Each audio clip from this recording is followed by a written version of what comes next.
12 मार्च 1993 मुंबई की सड़कों पर अचानक 13 बम धमाके हुए।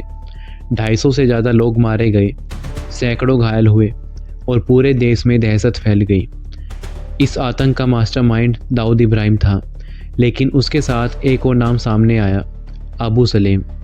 एक मामूली ऑटो रिक्शा चालक से लेकर भारत के सबसे बड़े अपराधियों में से एक बनने तक अबू सलेम की कहानी खतरनाक और रोमांचक भरी है।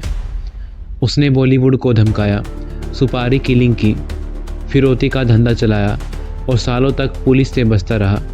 लेकिन कहते हैं कि अपराध का अंत बुरा ही होता है।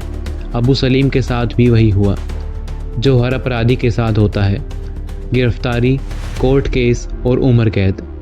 आज वह तिहाड़ जेल में बंद है, लेकिन उसकी कहानी जानना ज़रूरी है, क्योंकि यह सिर्फ एक अपराधी की नहीं बल्कि मुंबई के अंडरवर्ल्ड के सबसे खौफनाक दौर की दास्तां है।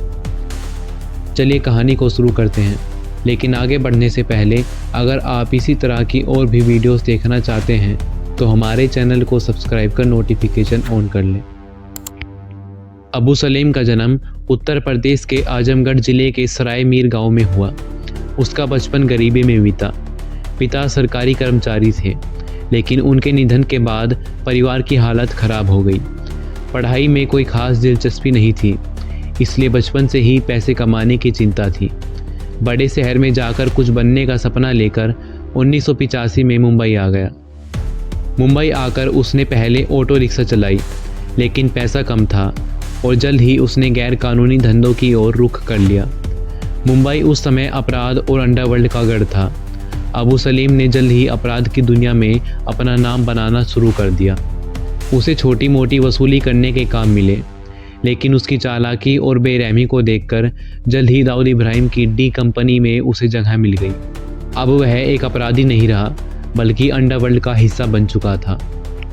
12 मार्च 1993 को मुंबई की सड़कों पर एक के बाद एक 13 बम धमाके हुए। 250 से ज़्यादा लोग मारे गए, 700 से ज़्यादा लोग घायल हुए और पूरे शहर में तबाही मच गई। यह हमला दाऊद इब्राहिम और टाइगर मेमन ने कराया था, लेकिन इसमें अबू सलीम की भी बड़ी भूमिका थी। अबू सलीम ने धमाके में इस्तेमाल किए गए हथियार और विस्फोटकों की सप्लाई की थी। जब जांच शुरू हुई तो उसका नाम सामने आया और वह भारत के मोस्ट वांटेड अपराधियों में शामिल हो गया। पुलिस उसके पीछे पड़ गई और उसने दुबई भागने का फैसला किया।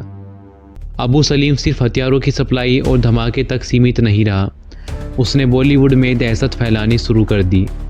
बॉलीवुड के बड़े प्रोड्यूसर से फिरौती मांगना, अभिनेताओं और निर्देशकों को धमकाना, फिल्म इंडस्ट्री में जबरन अपना दबदबा बनाना। टी सीरीज़ के मालिक गुलशन कुमार की हत्या अबू सलीम के इशारे पर करवाई गई। उसने गुलशन कुमार से फिरौती की मांग की थी, लेकिन जब उन्होंने मना कर दिया तो दिन दहाड़े मंदिर के बाहर उन्हें गोली मार दी गई।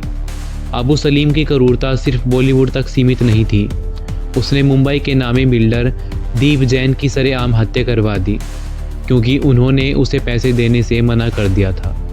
अब तक अबू सलीम भारत छोड़ चुका था और दुबई में बैठकर अपनी गैंग चला रहा था। भारत में उसके खिलाफ कई मामले दर्ज हुए।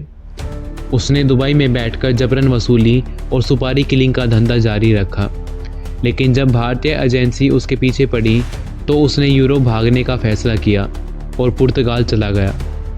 अबू सलीम के अपराधों के अलावा उसका अभिनेत्री मोनिका बेदी के साथ अफेयर भी सुर्खियों में रहा।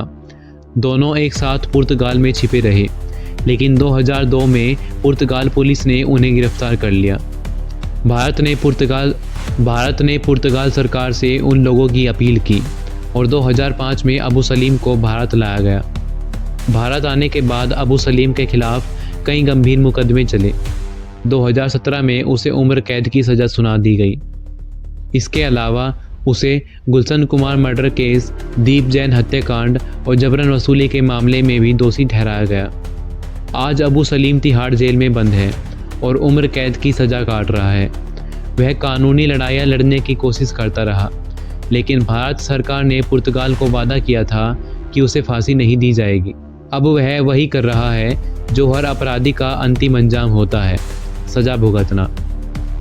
कभी मुंबई पर राज करने वाला गैंगस्टर जो बॉलीवुड से लेकर बिल्डर्स तक धमकाता था, आज जेल की सलाखों के पीछे है।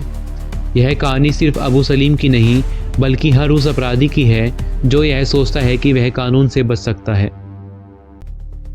लेकिन अपराध की दुनिया का एक ही अंजाम होता है, या तो मौत या जेल। आपकी इस कहानी के बारे में क्या राय है, कमेंट बॉक्स में ज़रूर बताएं और ऐसी ही और वीडियोस के लिए चैनल को सब्सक्राइब करें।